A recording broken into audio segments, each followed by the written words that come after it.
You've done this before. You just might not have noticed. You start something that matters. You make real progress.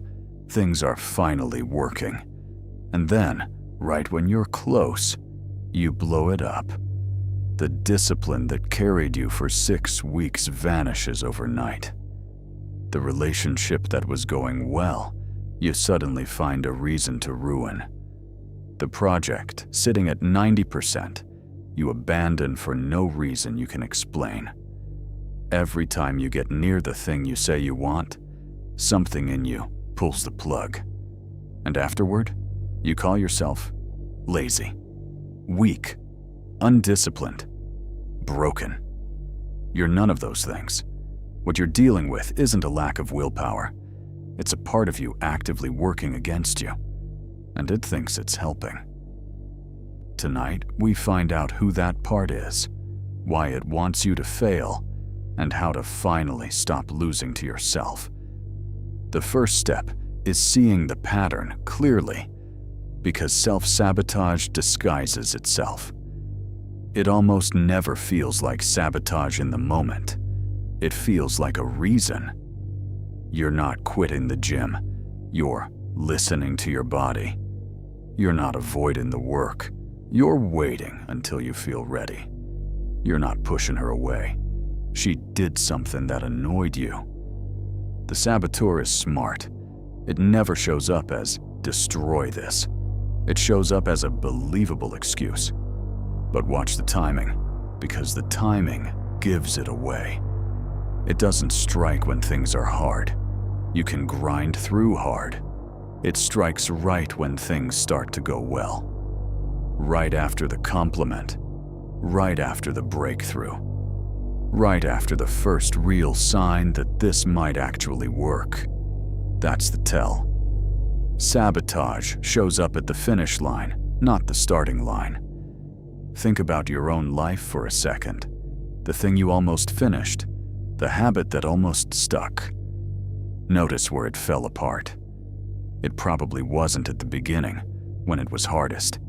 It was near the end, when success was close enough to touch. Because struggle is safe. Struggle is familiar. It's the winning that feels dangerous.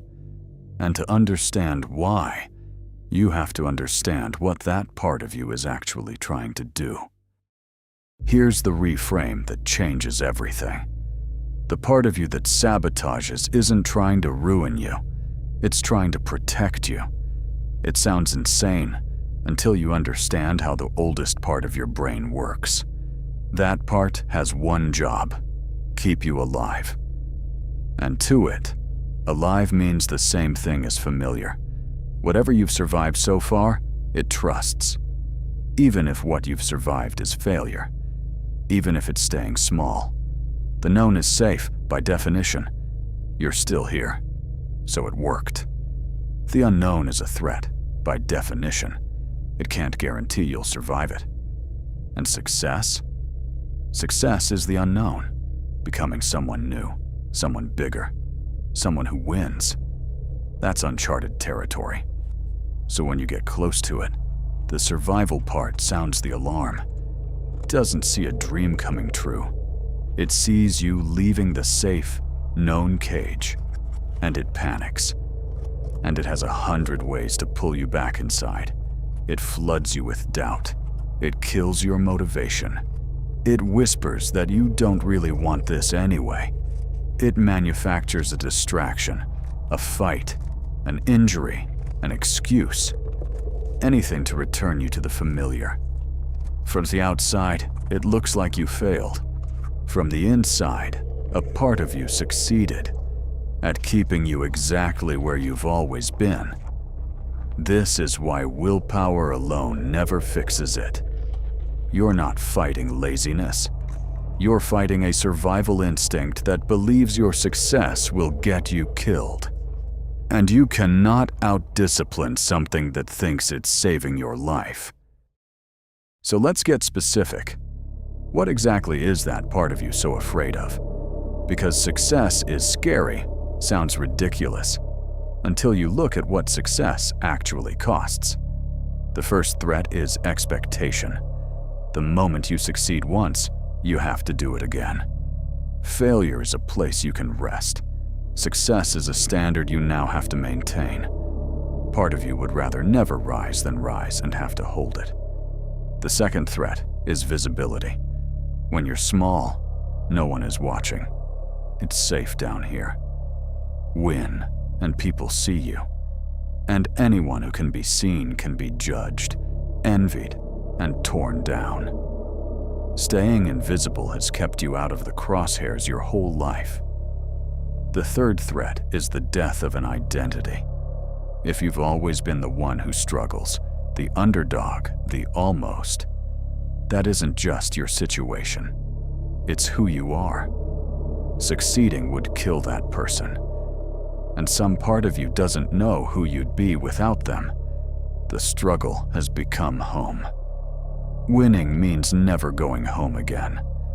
The fourth threat is the fear underneath all of them, that you'll get everything you wanted and still feel empty. As long as you never really try, you get to keep the dream alive. I could have if I'd wanted to. But if you go all in and get it, and the hole inside is still there, then you're out of excuses and out of hope.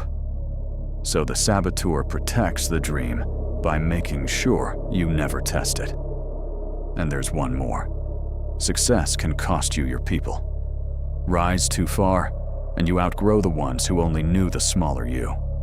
A part of you would rather stay small and keep them than grow and lose them.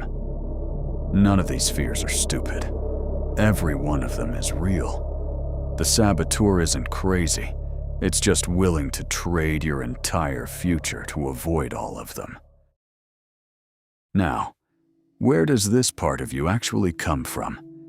Because you weren't born sabotaging yourself. A child chases what it wants with its whole body. It doesn't hold back to stay safe. The saboteur was installed. Somewhere along the way, you learned that succeeding was dangerous. Maybe you grew up where standing out got you punished, where being too proud, too ambitious, too much got you cut back down. Who do you think you are? So you learned to shrink yourself before anyone else could shrink you.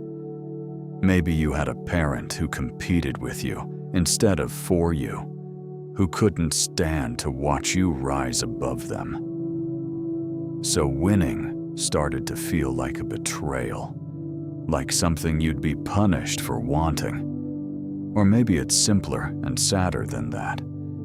Maybe failure was where you got love. When you struggled, people softened. They helped.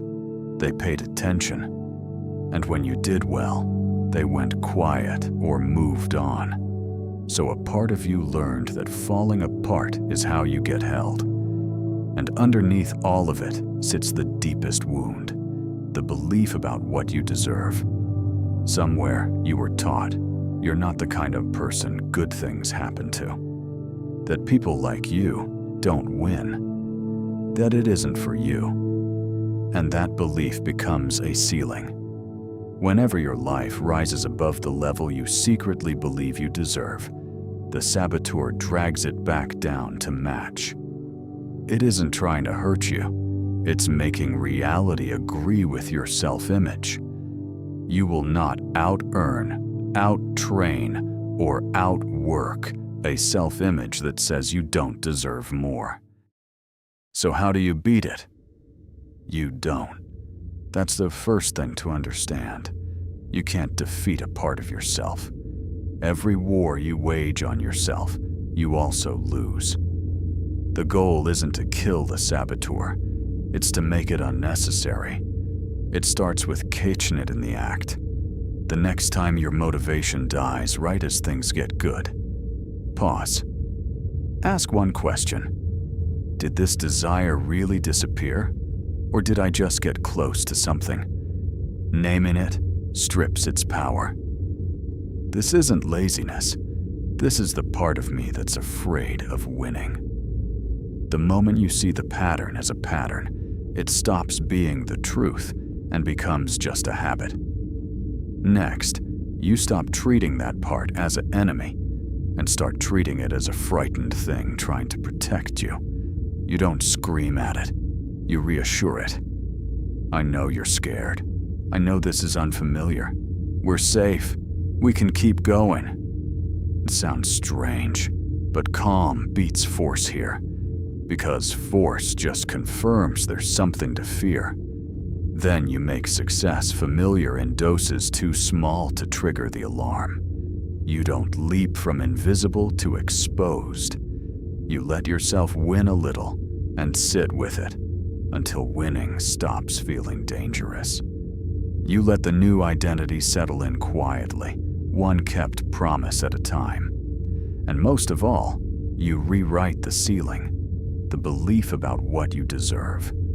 Because you don't rise to your goals, you fall to your self-image. Raise the floor, and the sabotage has less to drag you back down to. But even after all of that, there will be a moment right before you succeed where every instinct screams at you to quit. That moment is not a sign to stop. It's the last stand of the part that wants you to stay small. Learn to recognize it. That specific urge to burn it all down, right at the finish. That's the sign you're about to break through. So the next time you feel yourself reaching for the match, right when things are finally working, stop and understand what you're really looking at. Not a character flaw, not proof that you're broken. A scared part of you that learned, a long time ago, that staying small was how you stayed safe. It was never your enemy. It was a bodyguard that never got the message that the danger is over. You don't have to defeat it. You just have to lead it, gently, patiently, past the fear. The war inside you was never a war you were meant to win. It was one you were meant to end. Because the day you stop being at war with yourself is the day you stop needing to lose. Stop pulling the plug and let yourself find out what you're actually capable of. This is OBSCURA. Clarity through darkness.